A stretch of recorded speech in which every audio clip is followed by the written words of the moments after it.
दुनिया के 7वें अजूबों में से एक ताजमहल क्या एक मंदिर है? क्या आप जानते हैं कि दुनिया की सबसे खूबसूरत इमारत ताजमहल लकड़ियों पर टिका हुआ है और ये बिना सीमेंट के बनाया गया है।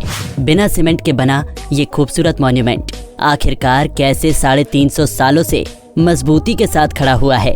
दोस्तों, आज हम आपको इस वीडियो में इन सभी बातों पर चर्चा करने वाले हैं।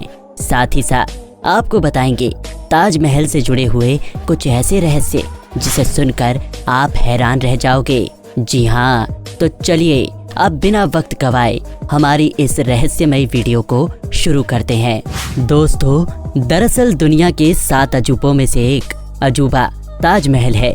इस अजूबे को हर साल दुनिया भर में से लाखों लोग देखने के लिए आते हैं। आपको ताजमहल के इतिहास के बारे में तो पता ही होगा, कैसे शाहजहां ने अपनी बेगम मुमताज महल के लिए इतना बड़ा मॉन्यूमेंट बनाया।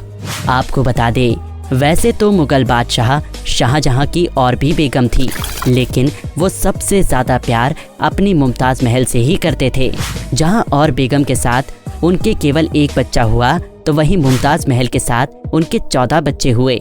दरअसल जब मुमताज अपने 14वें बच्चे को जन्म दे रही थी, तभी इनकी मृत्यु हो गई थी। मुमताज महल की मृत्यु हो जाने के बाद शाहजहां ने अपने बेइंतहा मोहब्बत को एक्सप्रेस करने के लिए इनकी याद में ताजमहल बनवाया था। ऐसे भी कहा जाता है कि मुमताज की मृत्यु हो जाने के बाद शाहजहां काफ़ी दिनों तक लंबे शोक में चले गए थे। वो महीनों तक रोते रहे थे और कहा जाता है कि वो 1 साल तक आइसोलेशन में चले गए थे। लेकिन दोस्तों, क्या आप जानते हैं ताजमहल इतना बड़ा मॉन्यूमेंट बिना सीमेंट के खड़ा है? अब आप सोच रहे होंगे कि ऐसा कैसे हो सकता है। दोस्तों, आपको बता दें, सीमेंट का आविष्कार 1824 में हुआ, जबकि ताजमहल का कंस्ट्रक्शन 1631 से शुरू हो गया था और 1648 में जाकर खत्म हुआ और ये पूरी तरह से सीमेंट के बिना खड़ा किया गया। जब से लेकर आज तक ताजमहल में कोई खरोच तक नहीं आई। दरअसल पहले के टाइम में जो आर्किटेक्ट थे, वो इमारत को बनाने के लिए एक खास तरह का पेस्ट इस्तेमाल करते थे, जिसमें बहुत सारी अजीब और अलग अलग चीजें होती थी। अगर बात करें ताजमहल के कंस्ट्रक्शन की, तो ताजमहल को बनाने में बहुत सारे सेमी प्रीशियस स्टोन का इस्तेमाल किया। ये सभी स्टोन अलग अलग जगहों से मंगवाए गए थे, जैसे कि व्हाइट मार्बल को राजस्थान से लाया गया, जेस्पर को पंजाब से लाया गया, जेड और क्रिस्टल को चाइना से मंगवाया, टर्कोइस को तिब्बत से मंगवाया गया, सफायर को श्रीलंका से लाया गया और कैर्नेलियन को अरेबिया से मंगवाया गया। ताजमहल के अंदर लगा हुआ मटेरियल दुनिया के कोनों कोनों से लाया गया। इसके बाद ही ताजमहल का कंस्ट्रक्शन शुरू हुआ था। इसके अलावा दोस्तों, ताजमहल को बनाने में जो पेस्ट यूज किया गया, उसमें गुड़ और पतासा जैसे खाने पीने की चीजों का इस्तेमाल किया गया और ये पेस्ट सीमेंट से भी ज्यादा स्ट्रॉन्ग होता था। ऐसा कहा जाता है कि ताजमहल की बिल्डिंग मटेरियल को मंगवाने के लिए 1000 हाथियों का इस्तेमाल किया गया था। जहां बुर्ज खलीफा की नींव बड़े बड़े स्टील के पाइपों से रखी गई, वहीं ताजमहल की नींव आबूनस और मोहगनी की लकड़ियों से रखी गई थी। अब आप सोच रहे होंगे कि लकड़ियों की नींव पर टिका ताजमहल कैसे 350 से भी ज्यादा समय तक टिका रह सकता है। दरअसल आपको बता दें, इसमें सबसे बड़ी भूमिका यमुना नदी की है। यमुना नदी न केवल ताजमहल की खूबसूरती को बढ़ाती है, बल्कि अगर ताजमहल के पास यमुना नदी नहीं होती है, तो शायद ताजमहल आज इतनी मजबूती के साथ नहीं खड़ा रह पाता और ताजमहल गिर भी सकता था। आपको बता दें, उस समय के लोगों ने इसमें आबूनस और मोहगनी की ऐसी लकड़ियां लगाई हैं, जिनमें जितना ज्यादा पानी लगेगा, वो उतनी ही ज्यादा मजबूत होती रहेंगी, वरना दूसरी लकड़ियां नमी की वजह से खराब हो जाती है। यही वजह है कि ताजमहल इतने सालों से मजबूती से खड़ा हुआ है और कोई भी नेचुरल डिजास्टर इसका कुछ नहीं बिगाड़ पाई। अगर यमुना नदी सूख गई तो ताजमहल भी गिर सकता है। दोस्तों, अगर आपने ध्यान से देखा होगा, तो ताजमहल के आसपास के चारों मीनार एक दूसरे से परपेंडिकुलर नहीं है, यानी कि वो सीधे नहीं खड़े हैं और ताजमहल से बाहर की तरफ झुके हुए हैं। अब आप सोच रहे होंगे ऐसा क्यों है, तो इसके पीछे की वजह जानकर आप हैरान रह जाओगे।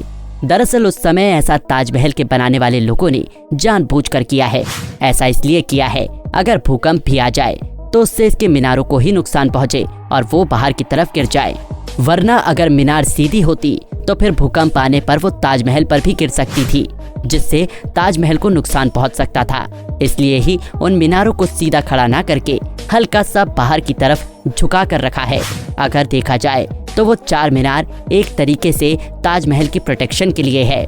दोस्तों, अब बात कर लेते हैं दुनिया के सबसे मॉन्यूमेंट्स ताजमहल को बनाने में कितना खर्च आया होगा। आप सभी लोग जानते हैं कि जिस समय ताजमहल का कंस्ट्रक्शन हुआ उस समय 1 रुपए की कीमत भी बहुत हुआ करती थी। उस समय से अब तक काफी महंगाई बढ़ गई है। अगर इन्फ्लेशन के हिसाब से देखें तो ताजमहल को बनाने का खर्चा इस समय 1 से लेकर 2 बिलियन डॉलर तक का आता है। यानी कि अगर भारतीय रुपया में बात की जाए तो ताजमहल को बनाने में लगभग 8,000 करोड़ से लेकर 16,000 करोड़ रुपए का खर्च हुआ है। दोस्तों, क्या आप जानते हैं कि ताजमहल के अंदर और इसके आसपास कोई लाइट नहीं लगाई गई है। अब आप सोच रहे होंगे कि इसके पीछे की क्या वजह हो सकती है, तो हम आपको बता दें, दरअसल ताजमहल का सफेद रंग लाइट को सबसे ज्यादा रिफ्लेक्ट करता है। इसलिए अगर ताजमहल पर रात के समय लाइट लगा दी जाए तो ताजमहल के पत्थर लाइट को रिफ्लेक्ट करेंगे और साथ ही ताजमहल भी काफी ज्यादा चमकेगा, जिससे आसपास के कीड़े मकोड़े उस पर आकर ताजमहल को नुकसान पहुंचा सकते हैं। दरअसल कुछ लोगों का मानना ये है कि ताजमहल एक शिव मंदिर है जिसका असली नाम तेजो महाले है। एक थ्योरी के अनुसार बताया जाता है कि ये मुगल बादशाह शाहजहां ने नहीं बनवाया, बल्कि इसे राजा परमारदी देव के द्वारा 13वीं सेंचुरी में बनवाया गया था। इसके बाद ये पास डाउन हुआ राजा मान सिंह को और इसके बाद शाहजहां ने इनके पोते राजा जय सिंह से ताजमहल को खरीदा। जहां एक थ्योरी के अनुसार ताजमहल 13वीं सेंचुरी में बना था, तो वहीं मुगल बादशाह शाहजहां ने 17 सेंचुरी में अपने वर्कर के हाथ कटवाए थे, यानी कि 450 साल बाद। अब ऐसा तो बिल्कुल नहीं हो सकता कि ये दोनों चीजें सच हो, इसलिए इन चीजों में से एक तो झूठ है। दरअसल हम आपको बता दें, जब ताजमहल पर अच्छे से रिसर्च की गई तो ये देखा गया कि ताजमहल पर नारियल और त्रिशूल के चित्र मिले हैं और नारियल और त्रिशूल हिंदू धर्म के साक्ष्य हैं। इसलिए ये कहा जाता है कि ताजमहल एक शिव मंदिर है और इसका नाम तेजो महालय है। दोस्तों, ऐसा भी माना जाता है कि ताजमहल के अंदर जो 22 कमरे बंद रखे गए हैं उनमें से किसी एक में शिवलिंग भी विराजमान है। ऐसा कहा जाता है कि ताजमहल को बनाने में लगभग 10,000 लेबर का योगदान था, लेकिन शाहजहां ने उन सभी 10,000 लेबर के हाथ कटवा दिए थे ताकि उनमें से कोई भी ताजमहल जैसा ब्यूटीफुल मॉन्यूमेंट और कहीं ना बना पाए। दोस्तों, ये थी हमारी आज की वीडियो जिसमें हमने आपको ताजमहल के बारे में कुछ रहस्यमयी बातें बताई हैं। हमें उम्मीद है कि आपको हमारी ये वीडियो और इसके अंदर दी गई इन्फॉर्मेशन पसंद आई होगी। अगर आपको हमारी वीडियो जरा सी भी इन्फॉर्मेटिव लगी हो तो आप इसको एक लाइक जरूर कीजिएगा। और हाँ, अगर आप इस चैनल पर न्यू हैं तो इसको सब्सक्राइब करना ना भूलें।